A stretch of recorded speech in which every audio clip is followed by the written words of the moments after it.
Good morning. Actually, it's not morning, it's evening. Good evening. This is Rev Pam Geagan from the Center for Spiritual Living, Pleasant Valley in Camarillo, California, and it's my honor to host this Thursday's Uplift. And so it's about, the uplift is about lost and found. And it's about what we lose when we lose our loved ones, which are so precious to us and mean so much to us, and then how we overcome any kind of loss whatsoever. So, within here, not within, but I'm going to be sharing with you just some ideas of how to cope. And I'm trying to fix my sound. I think I did. Okay, sorry. Anyway, so I'm going to start and just start off right away. This isn't a meditation, it's not a relaxation. And it was inspired by, of course, losses in the past. And most recently, our lovely, wonderful Betty Ann Brennan, who you never know. I was just felt so connected with her on my heart level. And so it was just really a surprise when she left the planet so suddenly. And I know she's in her divine right place right here and right now. So I'm going to tell you some personal stories, and I'm going to be with. I'm going to start with one of mine. My husband Patrick, who was my soulmate, died suddenly in 2010. That was over 11 years ago, and I still grieve. Not the same as I did 11 years ago, of course, but the divine urge for living is what has pushed me forward and has offered new, wonderful spiritual insights and opportunities in these 11 years. So, what I've learned in these last 11 years on this journey to reclaim that feeling of belonging, of connectedness and wholeness and intimacy with a loved one is that my grief is different than anyone else's. Everybody grieves differently. And anyone who tells you that there are certain steps and certain levels, like you go through 7 stages of grief and you'll go through this stage, not only do you go through those 7 stages, but they go here, there, and everywhere. You may start with one, end up at the bottom, think you're done, and then years later it will come back up to get your attention. So, loss of a loved one, a mate, a child, a friend, or an animal is one of the most painful and challenging experiences that any of us have to face. So tonight, it's my desire, by sharing what I've learned from my seat of the soul, from my deepest heart space, beyond all the books, all the classes, all the therapists, and all the grieving groups that I attended, that I hope this will assist you, just sharing some of the ways that I learned to cope and move onward and upward, and so that you can still share the love with those you have moved on to, as I say, a new address.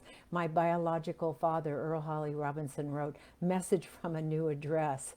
And basically, it's about what I call the next dimension, the heaven world, and how you can cope with that loss not being in body with you right there, always in spirit. But I always know it's in spirit because they are closer to you, those loved ones, than your hands and your feet and the breath you breathe. So in our society, though, it is really an interesting, our Western society, there is a curious social phenomenon. On the one hand, we have relationships with dead people all the time. We learn about our ancestries and history. We're influenced by them in their deeds, and they created pursuits in, and that how creative or what great writers they were. And we celebrate holidays and remember them.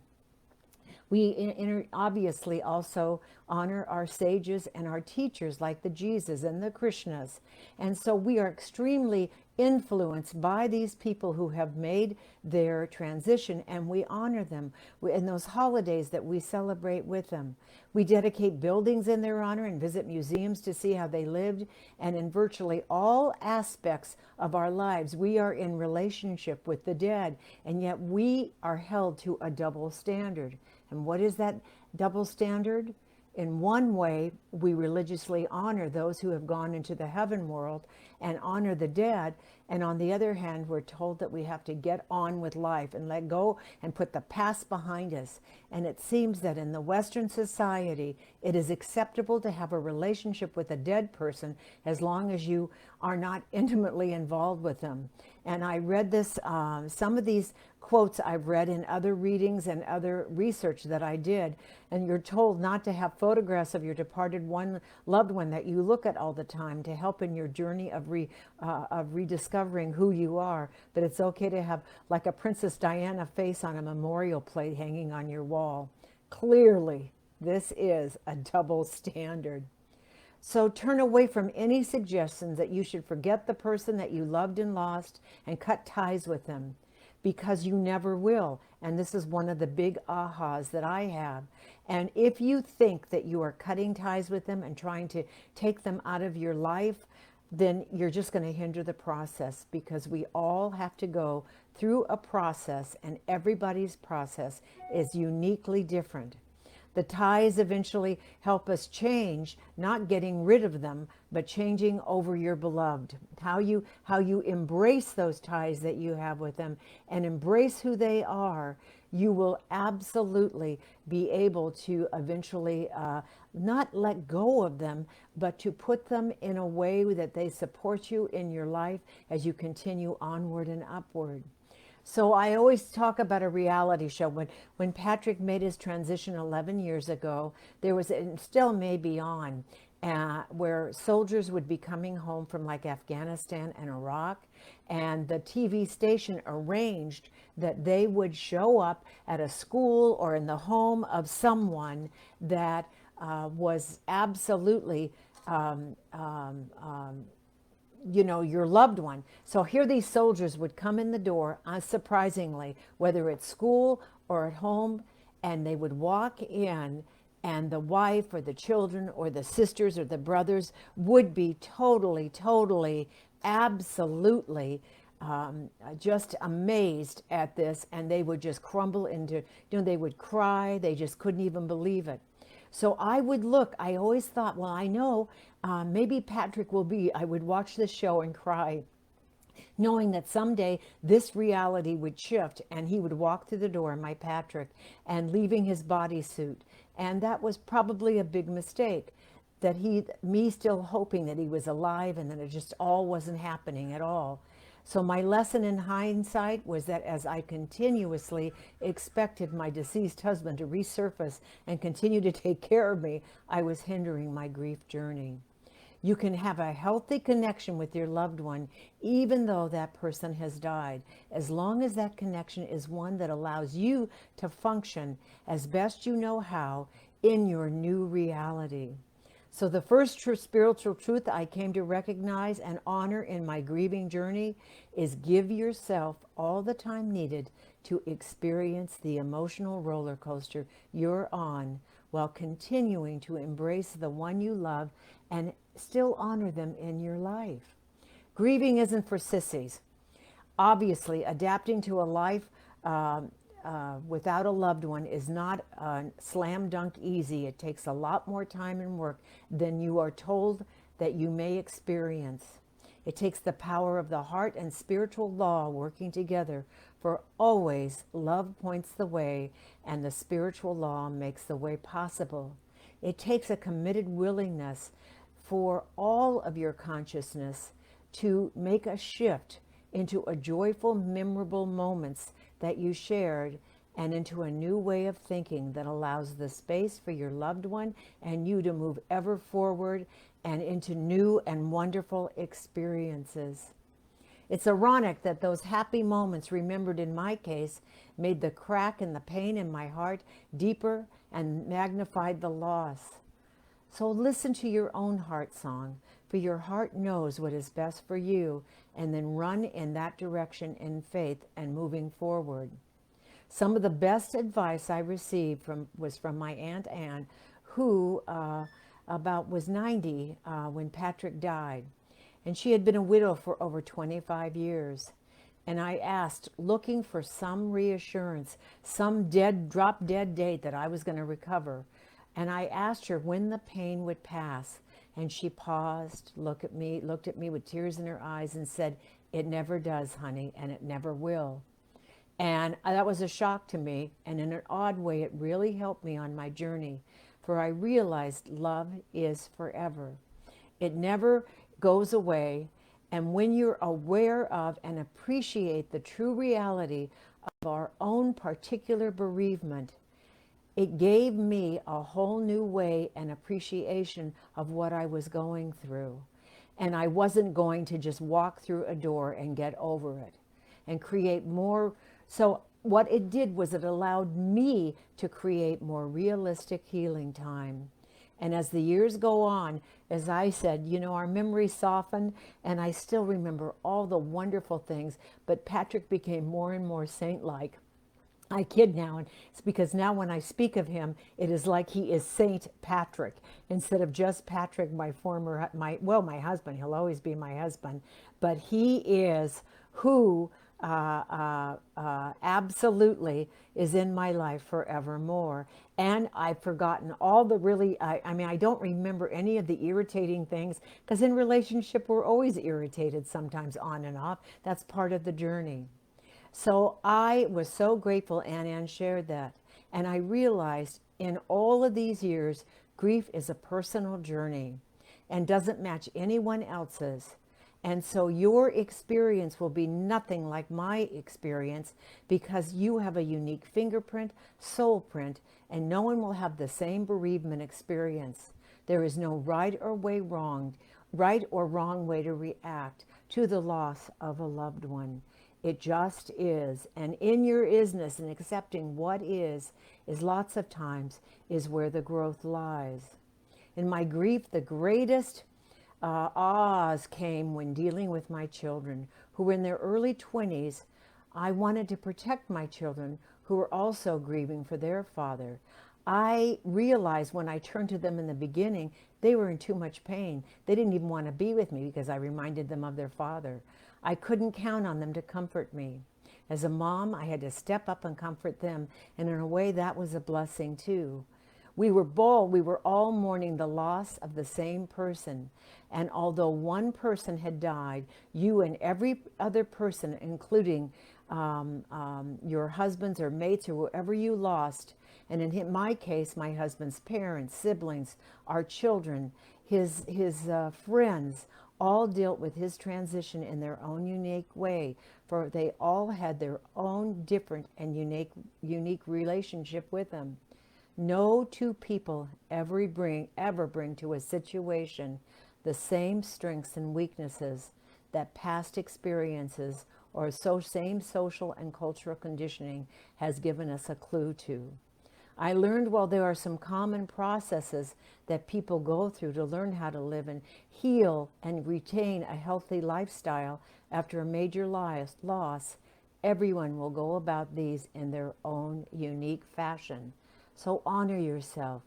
Ignore those who tell you how you need to grieve and mourn, for you are dealing with more than one loss. Your entire lifestyle and life thing. Sometimes you have secondary losses that can be a house that you can no longer afford, or wondering if the friends and family you shared together will want to be with you without your mate. There are so many other secondary losses in this role that you are now experiencing, and realizing that your loved one specifically played for you. And also, they weren't just your loved one. They played every role, probably, from feeling like your brother, your sister, your spouse, your best friend, sexual partner, confidant, cook, co-parent, travel companion, and none of that no longer exists. Along with being immersed in the joy of the role you played in your loved one's life, you also miss all of the support and all of that intimate experience you shared. Never discount the depth and breadth of your grief to the loss of your loved one. Any grief response, expressions may manifest as sorrow, depression, guilt, anger, and especially fear and anxiety. Lots of times disorganization, confusion, and lack of well-being. along with the coulda, woulda, shouldas. Intense grief in those early days and those weeks. I remember I was like the walking wounded, and for months I was like this, and it often came in waves. It seems out of the clear blue, that grief would just take you to the bottom of whatever you were feeling, and it would surprise you. It would absolutely surprise me or you if you've gone through this. It can be so unexpectedly intense that your whole beingness feels so raw and drained that you are even unable to call upon your emotional coping mechanisms, your bank account, and that area. You may suddenly have difficulty remembering what you needed at the grocery store, sometimes even how to get there. I remember going to the bank ATM and I couldn't remember my bank codes to get into my account. Your concern for others has evaporated and your decision making abilities are gone for now. And your job and personal routine may seem fruitless and may require greater effort than ever before. It's a process. Honor the journey. I promise you won't stay stuck in it forever. Give yourself permission to feel and help you react in ways that work for you. Sadness, again, is not the only emotion you'll experience with the loss of the loved one. I've already mentioned some of them, but longing for your loved one can also happen all the time. You can be angry, impatient. You can be depressed, frustrated, lonely. You experience abandonment like you've never experienced it before. Sometimes you wonder, are you going crazy? You can become impaired in your concentration, confused. You may have like out of body feelings of unreality, numbness, obsession again with the loved one, and you want so much to avoid the things associated with their death. It took me, it was just this year I can travel past where Patrick worked. And of course, the big one is questioning your faith. A sense of meaningless also can exist, and those are just a few of the emotions. Sometimes you may feel disconnected from the self, and others with whom you've previously been close with, you don't even feel like you want to be with them anymore. And if you feel like you want to die, this is the time, if not even sooner, to seek professional assistance, remembering it takes time, and this too shall pass. Personally, I developed an interesting new relationship with my Patrick. I began, I should clarify this. I know this will sound pretty woo woo to some, but I began talking to him and listening to him in the heaven world. But I came in talking to the dead. And on the night he passed, as sad and as upset as I was, and so just petrified too of what would my life be like. I asked him, I said, what is it like? Where are you? You know, all of those things. Did you want to leave? All those questions. And he said, Pam, and I read this later afterwards. Pam, he said, you won't believe it. Not to worry, he said, I am doing great, and the colors here are so vivid. And he said to me, living on earth is like living in black and white and film noir, where living in the heaven world is like living in technicolor, except even more intense. And so I continued to talk to him. And I still talk to him once in a while, but his presence always shows up when I need him most. And this is one of those woo-woo things that is so amazing. My daughter had her son, who is now about 15 months old, or 16 months old, I guess, now 15 months old, on my birthday. And she was 2 weeks overdue, and she was begging to have this baby. And it just so happened, I was talking to Patrick, and I said, Patrick, if this is your incarnation to be with the family again, even though it's very, very soon, Ronan will be born on my birthday. And sure enough, he was. And what I believe is it's the same soul on a new karmic path. So there are things that I consider just so amazing, like when the birds show up all of a sudden after someone dies. Betty Ann, there have been birds showing up everywhere. And on the day after she died, in my house was a bird, and I have no idea how it got in, but I know it was her telling me she was okay. Her husband Ralph had hummingbirds around him the next day also.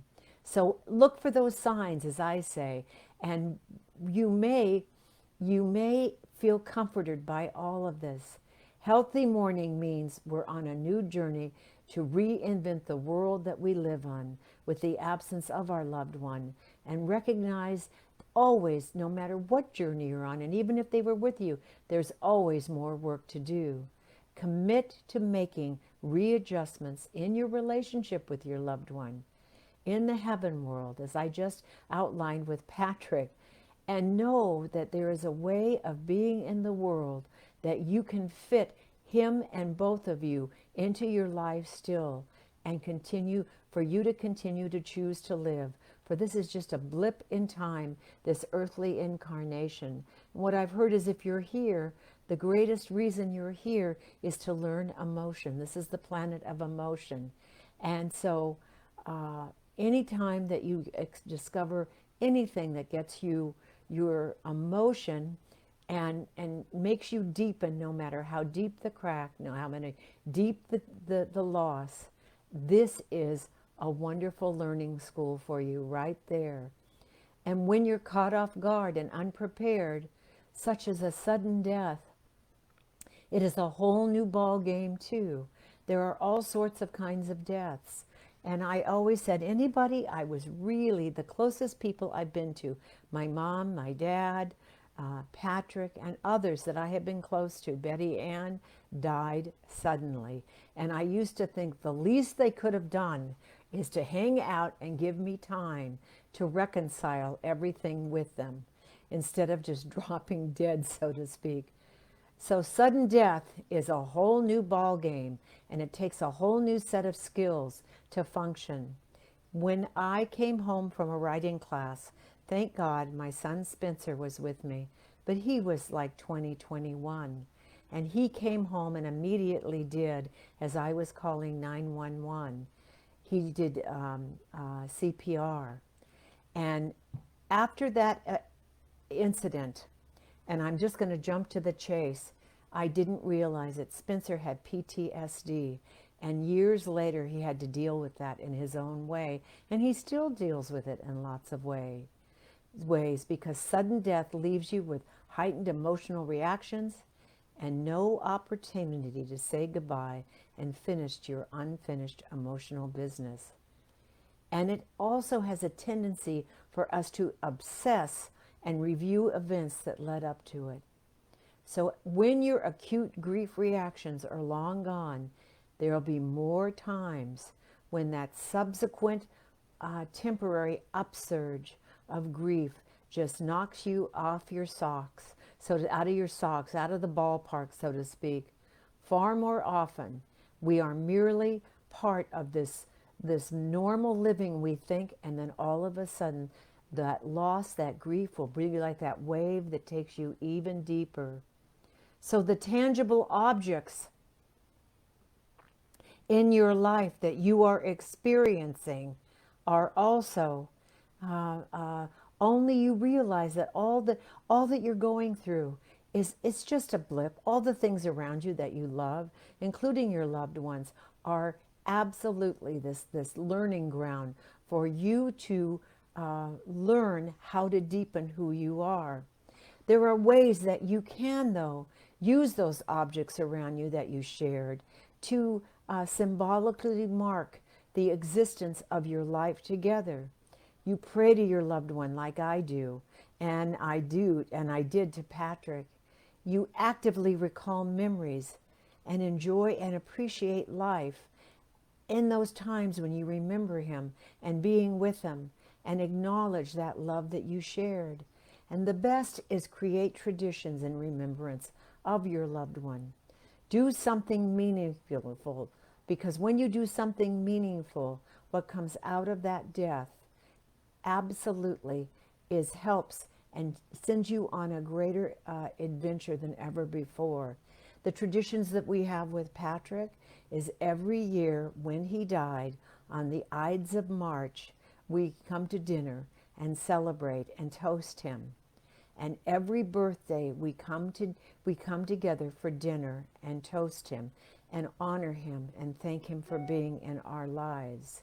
When you reach out in those remembrance times, they come out of that meaningful event, comes something very special, something very deep, and something that you create to hold on to those wonderful memories that you had together that don't hurt you but help you. Don't expect others to understand either what you're going through or know how you feel when you reach out and ask for when you ask for support. Sometimes they'll help you, sometimes they won't.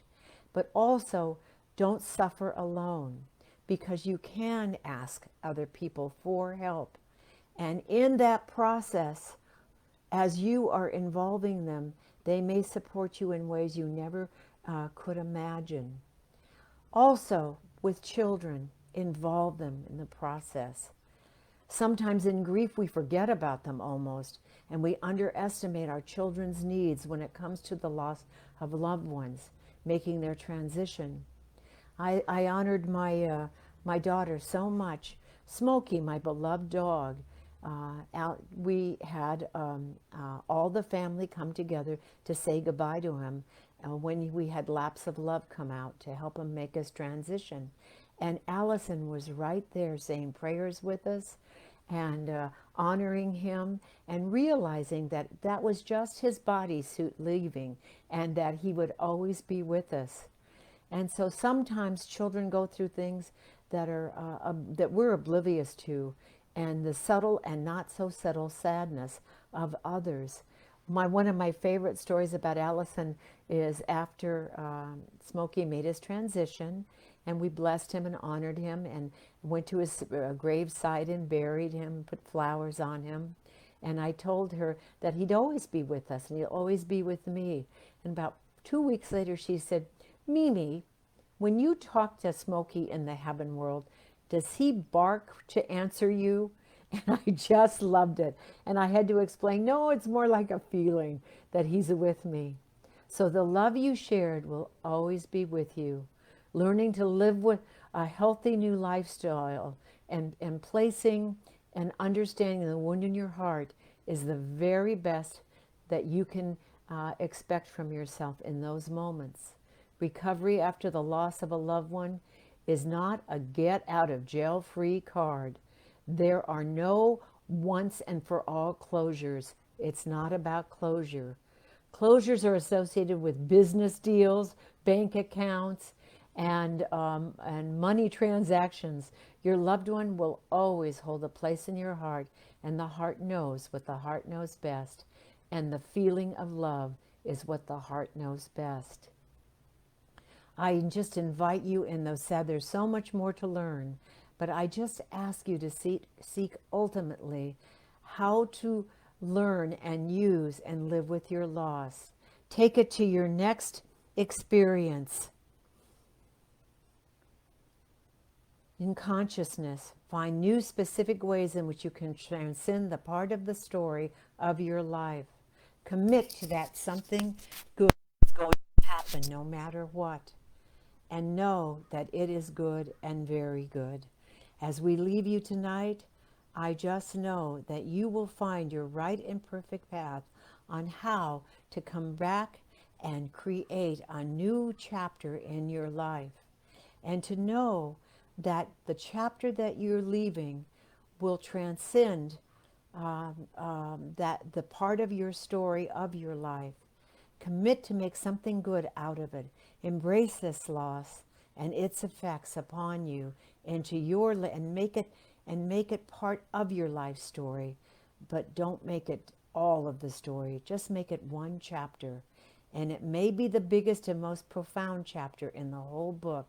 But as I hold you in my heart, may the peace as I say goodnight to you, may the peace that surpasses all understanding bless you and bring you a piece of peace into your hearts. I love each and every one of you. If you want more information, please contact us at CSLPV Pleasant Valley. And I'll see you tomorrow morning during meditation. Peace out, namaste, and may your heart always speak to you, as my wonderful daughter said to me when I was young. May your heart always speak to me. Mwah! See you in the morning. Blessed be.